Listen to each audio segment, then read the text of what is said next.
Contexte plutôt compliqué pour Petit Navire puisque nous sommes sur une catégorie qui souffre d'une lente érosion depuis plusieurs années. Les raisons à cela, un cœur de cible qui nous consomme moins et des jeunes qui viennent moins sur la catégorie. Donc pour cela, nous avons dû répondre à un vrai travail de considération en travaillant à la fois l'émergence de la marque et la préférence de la marque. Eh bien tout simplement la refonte globale de la gamme packaging avec tout d'abord un travail sur le logo. Le logo est central, simplifié avec un bleu plus profond. La présence aussi de la mer dans le fond, une mer pareille, une haute mer profonde. On a travaillé aussi sur une segmentation de gamme pour travailler sur le fait d'être plus universel, de s'adresser à tous les moments de consommation et à tous avec une segmentation d'une gamme abordable, d'une gamme premium et puis finalement une gamme aussi où on va montrer l'ancrage local, les recettes de Douarnenez, on va montrer l'ancrage local breton et le plaisir et le goût.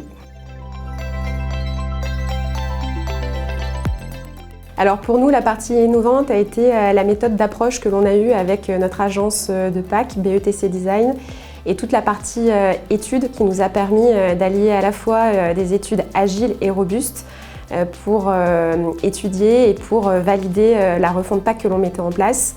On a effectué différentes études du type Semio, du type test Cali. On a la chance aussi chez nous d'avoir un rayon à taille humaine au sein de notre siège qui nous a permis de vérifier en live que les modifications que l'on pouvait apporter sur la gamme étaient les bonnes et pouvaient répondre aux attentes des consommateurs.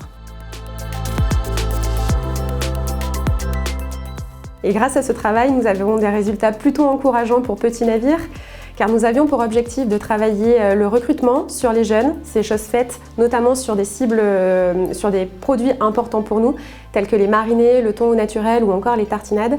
Quant à l'objectif d'aller développer le panier sur notre cœur de cible, ici c'est un petit peu plus compliqué à tester.